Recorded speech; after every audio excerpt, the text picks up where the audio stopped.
Bonjour, bonjour, chers internautes, les abonnés de Jumel TV. Na pesi bino mbote, bon week-end, iska no sezwameli bino. Na Kinshasa, Angola, Lubumbashi, Chikapa, Bandundu ba Congo, Europe, nyonso na pesi bino mbote. Eza nga bino humble servante, Patricia Nzouzi. Lelo na eli bino invité spécial. Donc, tozo yamba musicien. Bon, quand moi je mets le TV comme un musicien. En fait, je mets le TV ça la nion, so ça bagag. Et ça la macambunion, so ko présenter bino, ba savoir faire na biso. Donc, o ezali ke musala o to yekoli na poto. Donc, et yamba rapé, so za mariage, to ça la toya, to filmer, so za anniversaire et lo konyon so yo lingi le kana je mets le TV za na pona bino et déplacer ça et quoi. Donc, le deux journée un peu spéciale, tu yambi un artiste musicien, un Congolais. Moi, Namboka, Arabi, allez, quand je mets TV, pourquoi pas. Je mets TV, on a pour nous présenter Bino.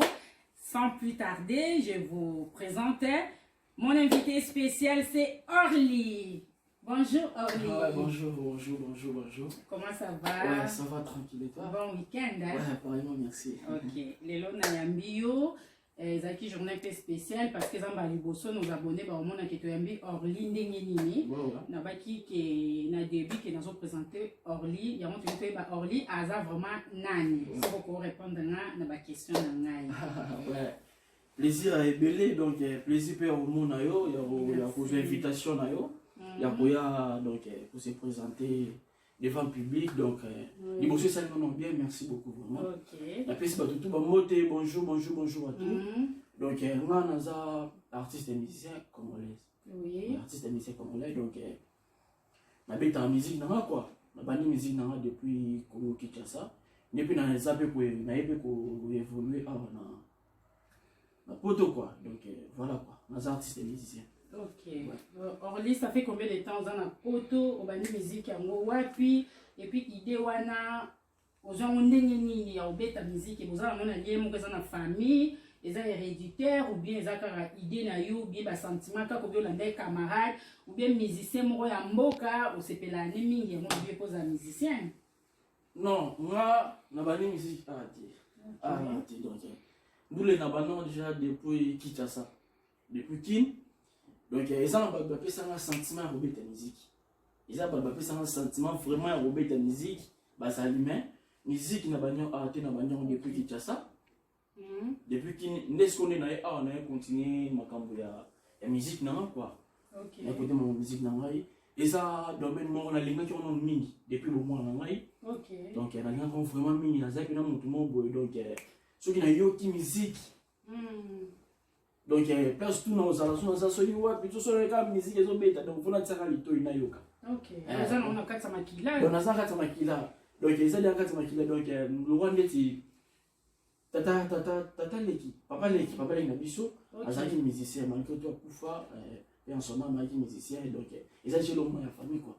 Ce qu'on musique, il y a même les biso, même la biso rumba, ou même rock, to musique en ndenge ngai na beta la musique typique na ito so typique oui typique eza ba jaba rumba quoi tu vois na beta musique pena onga na yekoli eza typique na beta rumba d'accord ouais mais quand on a poto awa vu que depuis na banda musique nanga na travailler trop na batu na beta musique trop na batu beta ba concert na ba fréquence star na ito so ba fréquence star oui na beta ba concert na Kinshasa to beta ba concert na ba fréquence star ba nini tout ça donc mais ce que pour la bimiselo on a boya robeta na bimisa boy non na bimiselo côté tu vois donc non na bimiselo côté et ça n'est que premier logo na bimisa mais logo na zo bimisa et ça na beti rombate na beti afro congo. OK vous avez répété wapi ba tout ça ba liba zo contact ba zo la wapi tout ça non premièrement la répétera na parler ba gar na bayaka on est prince évêque moi ça mon prince évêque bape bon na ina eloko na foko na beti ti ta muza téléphone était bientôt là ezo bima ba sa presse avec bayaka ba gana ba mignon garçon bayaka to fanda na ba to travailler pour tout ça ba clavier ba synthé pendant na parler ba clavier ba synthé ezali ba guitare no surtout ezali tout travailler na musique. Vous travaillez à Bruxelles ou bien non plein de Bruxelles On fait un Bruxelles, ouais. Si on a musique au souk ou bien au évoluer en open à Kinshasa ou bien aux ana idée ni projet na les anini. Et bon pena tous les deux ça boyer. Na ça vraiment na ba projet na mo. Il y a belé ba projet pena ça belé. Projet na ngazali monde ba musicien na biso ba utape ba utaba kinga ba bita pe ba concert. OK. Projet na ngapesa li ke biso pena ba ngapena ba gar na nga ba ya na to za na ba na Bruxelles. Ni to sanga na to travail ka. Tout ça un groupe na biso peut beta musique ils appellent bien que biso peut jour sous peut organiser un festival mon peut que pour beta musique na Kinshasa na Congo dans Kinshasa mais na Congo. OK. Et donc voilà quoi biso to travail appelle biso peut que na pour beta ba concert donc na zaka te que to suka na suka. OK, parlons un peu de la rumba congolaise. Est-ce que vous pensez que ils ont évolué dans le crash, tout le monde a tout le monde a musicien entre bango, ça ba polémique pour na yo vraiment conseil nous coopérer ça ou bien ko lo banini par là. Aux hommes ils ont évolué pour na ba crash ou bien ils ont pour na musala mutazo ça. Non, musique na biso ezo kufa mingi. Na ba polémique sur l'équipe trop musique ezo kufa. Ba crash ko cracher le roi baninga tout ça. Donc ezelo mubo ezo boma pena musique na biso oui ezo boma pena musique na biso. Donc trop de crash ça vraiment bien été. Ça vraiment bien été. Ça le roi na repère c'est exemple le roi d'être il y a 20 na biso quoi 20 na biso fallait pour parler king. Pour ya pena roi na minicho. Asa mutu moko boye so au monde la musique de façon azalaka. Façon à travailler ka au monde ba maramna e asa mutu oteke ami pesi trop dans polémique tout ça a mon temps on tu vois cracher mon temps le bakuma mon mais non il y a ça concentré dans boulot na donc et là on voit que crash et ça m'a défort na musique na biso les autres qui disent ça l'artiste na biso ouais les autres qui disent musique comme les autres qui disent ça pena makazo au samanate tu vois comment tu connais to ka musique pour ça on faut simba ka kisi donc c'est que pour simba ah oui parce que nous avons une musique ya mokili na on déjà aussi qui se olia batu est-ce que ça ya solo bien ils en ont non musique ya non qui cité bon na ebité ba kotola na ebité tout cas no Rwanda pour na boy na ebité na qui cité na mona pe qui cité pour ba biso pe to za pe ke le Rwanda na ba matete wana na c'est quoi ah que na Rwanda pe oh ni banunu oui banunu voilà banunu na terrain tu bois donc beta ba fréquence ta wana et puis ozo ko interpréter nzembo mon boye o interpréter pe ba yo ki ba bete pe maboko o ko pe na moi succès mon boye et ça fait aussi une cité donc maman qui spena na yebi ya motima na passa na monte po na yebi ki musique ça na travail na yo niveau social la musala na yo ba to ba linga yo tout ça donc ya mwana o na yebi qui spena donc na yebi vraiment na yeba okoko tangira nga 5 musiciens oyo linga mingi puis ba ça vraiment succès na Congo na éviter wana ba préférer na yo linga ka ou bien modèle na yo quoi bon na éviter po nengo tunga question na eza bien mais faut yeba to ça ce na ba kolo ba papa bazali ba koko lunga na ba koko bazali na éviter na moment oyo non nyonso parce que to ba ka ba koko peso oyebi ki musique ne veut qui partait parce que musique eza donc on a la génération oyo bien na nyonso oyo lingaka donc modèle na ovomeza nani ozo mona ka osa penda fierté mboka quoi.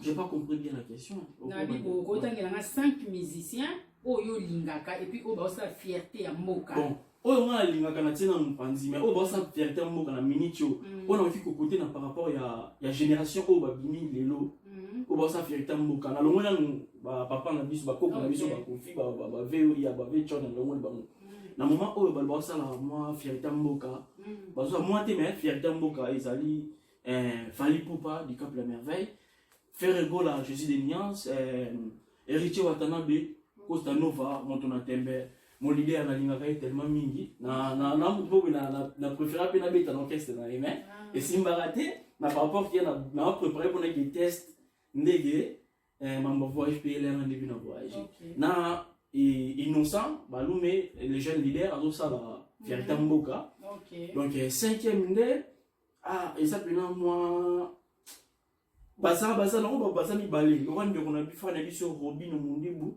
na bina filé mais si que là moi ça pas faire la mission Robin Mundibu avec ta musique na bien ayebi kobeta ndule na yebeta musique na ye ça va aza ba style ne mo bien et pas ça un peu fier tamboka mais les premiers ça na yeke azo cracher de trop niveau ya mutu azo cracher wana akoki kosala monte ndezo cracher faire bona azo sala bien te mo le bina filé ça mutu mo boulaye abandi succès na ye à comprendre que musique eza nango polémique te eza ko cracher te eza ko finga te donc ils ont respecté donc bato ils ont respecté bakolo donc voilà mais baza bagaro yo bazo sala pena fierté mboka donc voilà quoi donc comme on déjà cochité na habité sur ko la qui ça ba cher internet et puis yebi ata donc ningisi moi comme ça tu peux pas comprendre ba mona kino musala vraiment yo do beli ke to mona on peut na lindanga ba o pena eza boulot na mais sans oublier, dans ce cas-là, on a oublié les Afro-Congolais. On lancé déjà, vous avez un clip ou bien. Vous avez juste dans ma répétition, vous avez déjà clip dans le jour de ça. Ok. Donc, va faire en janvier, il faut déjà donc et bima quoi. Donc, et bima. D'accord.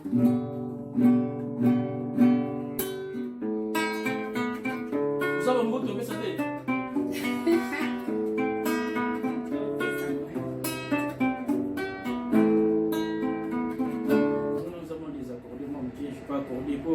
Pour venir ça, ça,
donc, Lilo va venir à ce que ça va venir trop de un soutien, deux ans les autres producteurs ou bien bon, au moins le rang net les amis tout nous ça nous surtout ngamoko je suis tout seul comme dans la studio comme dans la clip nous surtout nous sommes ngamoko donc nous avons vraiment un producteur bon l'émission a dit que dans Jumel TV babalanda tellement trop mon tour surtout a préféré que a produit ngai alinga ça la soutien tout ça c'est pas un problème à contacter bino bino ko ça peut numéro on a plus 32 dans Bruxelles Belgique plus 32 466 03 33 09 plus 32 466 03 33 09 numéro na ngai logeza ya mwana tout ça mais nazo bimisa à fond comme on a ça single oui ouais et ça calamité pour nous c'est tout ça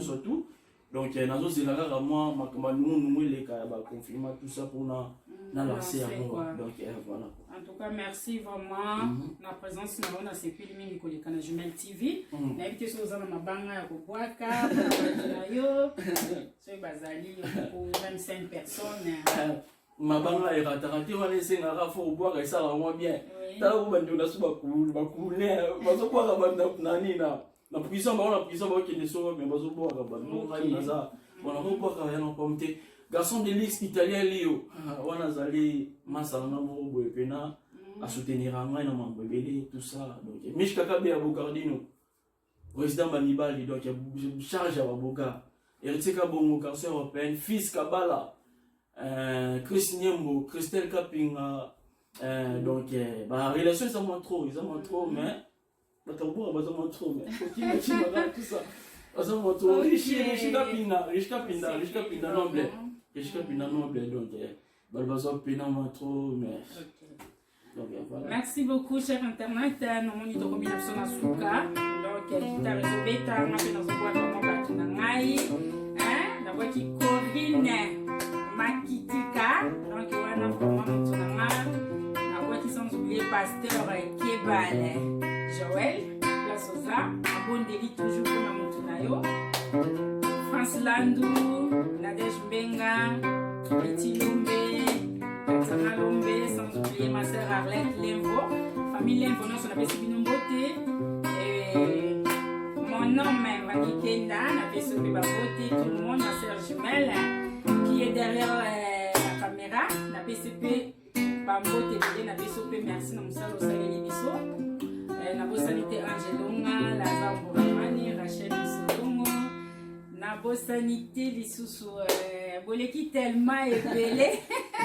Donc, Bambote n'a pas d'union, sur Bolanda Jumel TV, vous s'abonner massivement. Et vous allez la bisou bien quoi. Donc, on a les noms à mon bisous, bisous, bye bye bye.